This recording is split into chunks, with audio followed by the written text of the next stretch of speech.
Hello everyone, welcome to CSI NET अड्डा। मैं हूं आशिता मैम, आपकी लाइफ साइंस एजुकेटर। तो आज स्टूडेंट्स हम लोग बात करने वाले हैं एलिजिबिलिटी के बारे में, और ये एलिजिबिलिटी है स्टूडेंट्स आपके CSIR नेट एग्जाम के रिगार्डिंग। तो जरा ध्यान देते हैं स्टूडेंट्स। अनरिजर्व कैटेगरी के लिए आपको जैसे कि पता है कि 55% मार्क्स होने चाहिए, और अगर वहीं पर आप किसी रिजर्व कैटेगरी में आते हैं तो आपको 5% का रिलैक्सेशन मिल जाएगा, यानी कि 50% में आपके लिए ये सफिशिएंट है।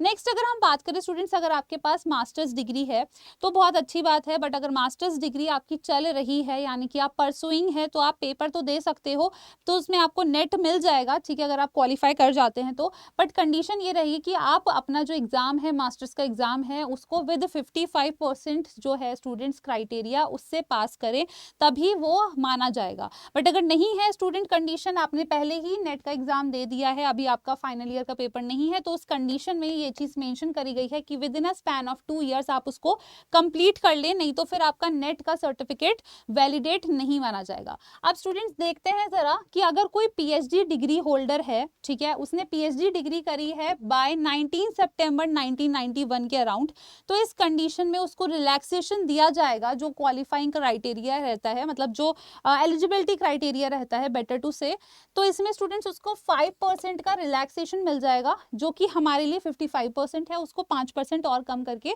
उसकी रिस्पेक्टिव परसेंटेज जो भी मास्टर्स में आई है उसको रिलैक्सेशन मिल जाएगा।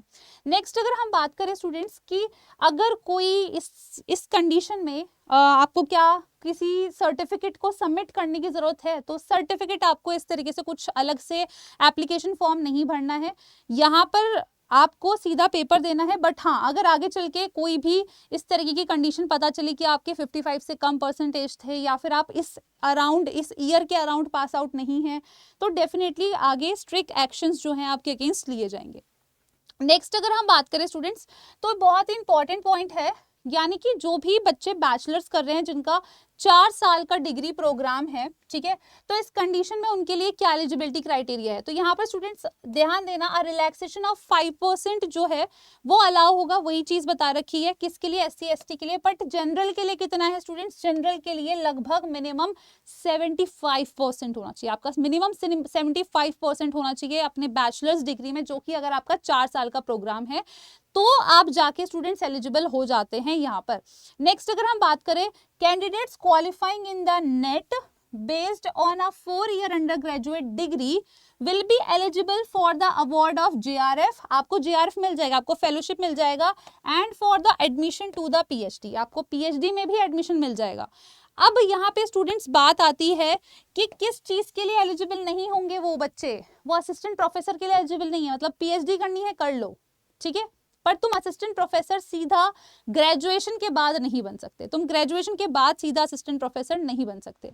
नेक्स्ट अगर हम लोग बात करें स्टूडेंट्स की, अगर इसी तरीके से कोई परस्यू कर रहा है, किसी ने पास नहीं करा है, तो यहाँ पर स्टूडेंट्स वही आपकी क्राइटेरिया जो है आपको ध्यान रखना है, ठीक है, कि are in their last semester में also apply for their test, last semester में हो अप्लाई कर सकते हो। However such candidates will be admitted provisionally and shall be considered eligible for the award of JRF, ठीक है, PhD, ठीक है, only after fulfilling the requirements contained in the university। मतलब आप अगर यहाँ पर स्टूडेंट्स मिनिमम रिक्वायरमेंट, अगर आपकी जो एग्रीगेट वगैरह हैं वो सब ठीक आ रहे हैं, ठीक है, कुछ पहले के क्लासेस में कुछ फेलियर का कुछ सीन नहीं है, तो हाँ आपके लिए ये एक अपॉर्चुनिटी है कि फाइनल ईयर में हो और आने वाले टाइम में तुम्हारा रिजल्ट आने वाला है, एग्जाम होने वाला है, तो तुम क्वालिफाइड मान लिए जाओगे अगर तुम्हारा पेपर निकल जाता है तो, ठीक है, यहाँ पर ज्यादा ध्यान देंगे, ठीक है। within 1 year qualified for admission to PhD only from the date of declaration of the net, ठीक है, तो 1 साल का तुम्हारे पास टाइम स्पेन होगा कि जल्दी से अपना जो भी अपना ग्रेजुएशन का एग्जाम है उसे तुम कंप्लीट कर लो। नेक्स्ट अगर हम बात करें स्टूडेंट्स, तो कोई कैंडिडेट्स हैं उनके पास 4 साल का डिग्री प्रोग्राम है, अब वो चाहते हैं कि किसी दूसरे डोमेन में PhD करना चाहते हैं, तो क्या हो सकता है, तो यहाँ पे देखो, यहाँ पे क्या पॉइंट लिखा है, they want to pursue a PhD irrespective of the discipline in which they have obtained the 4-year bachelor's degree।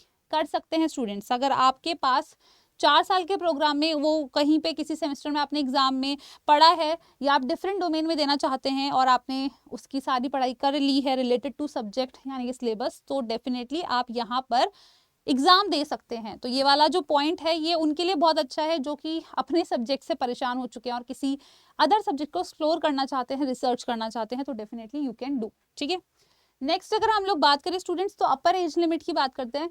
तो not more than 30 years on the first day of the month in which the examination is concluded, that is Feb 2025। ठीक है, 30 साल से ऊपर नहीं होने चाहिए, तो ये कंडीशन ठीक है। ठीक है, अब अगर असिस्टेंट प्रोफेसर के लिए हम बात करें तो असिस्टेंट प्रोफेसर के लिए कोई भी आपको अपर एज लिमिट नहीं दी गई है स्टूडेंट्स। अगर हम बात करें पीएचडी में एडमिशन करने के लिए तो यहाँ पर भी आपको कोई भी अपर जो एज लिमिट है वो नहीं दी गई है। मतलब जेआरएफ के लिए है क्योंकि फेलोशिप मिलने वाली है, बट अगर आप असिस्टेंट प्रोफेसर या पीएचडी में जाना चाहते हैं बिना फेलोशिप के तो डेफिनेटली आपको यहाँ पर अपर एज लिमिट का सामना नहीं करना पड़ेगा। अब बात आती है स्टूडेंट्स, यहाँ पे तो हमने एलिजिबिलिटी क्राइटेरिया के बारे में बात कर लिया। हमने देखा कि मास्टर्स क्या कंडीशन देता है। मास्टर्स में अगर आप परसुइंग हैं आप दे सकते हैं, बस अपना जो मास्टर्स है वो आपको 55% से क्वालिफाई कर लेना है अगर आप जनरल कैटेगरी के हैं। अगर आपका 4 ईयर का प्रोग्राम है तो आपके पास लिमिटेशन है 75% का है। ठीक है, 75% एटलीस्ट आपके मार्क्स होने चाहिए। और अगर आप परसुइंग है तो लास्ट सेमेस्टर में है तो आप दे सकते हैं।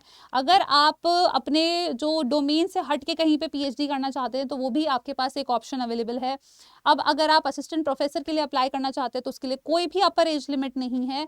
और सीसी के साथ स्टूडेंट्स अगर आप यहाँ पर अगर हम देखें, ठीक है, एडमिशन लेना चाहते हैं पीएचडी में तो उसके लिए भी कोई अपर एज लिमिट नहीं है। अपर एज लिमिट यहाँ पे मेंशन कर रखी है स्टूडेंट्स। ठीक है, तो जहाँ पर मेंशन कर रखी है विच इज 30, बट यहाँ पे अगर हम बात करें प्रोफेसर और पीएचडी के लिए अपर एज लिमिट नहीं है। तो आई होप ये एलिजिबिलिटी आप लोगों को समझ में आ गई होगी। एक बार जो आपका बुलेटिन ब्रोशर है स्टूडेंट्स, ठीक है, जो भी आपके पास इंफॉर्मेशन बुलेटिन ब्रोशर है उसको आप डाउनलोड कर लें और एक बार अपनी तरफ से भी पढ़ लें एलिजिबिलिटी क्राइटेरिया को, ताकि अच्छे से समझ सकें। All right, so thank you so much for watching this session. I hope आप सभी के लिए यूजफुल रहा होगा। और जो भी एस्पिरेंट्स नए जुड़े हैं हमारे साथ तो उन सभी के लिए एक सरप्राइज है, हम लोग बहुत ही जल्द प्लान कर रहे हैं। तो मेरी रिक्वेस्ट रहेगी कि आप हमारे साथ इस सरप्राइज में जो कि आपके सामने रिवील होने वाला है 16 दिसंबर को, उसमें जरूर हमारे साथ शामिल हो। Thank you so much for watching this session. I hope आप सभी को ये सेशन पसंद आया होगा।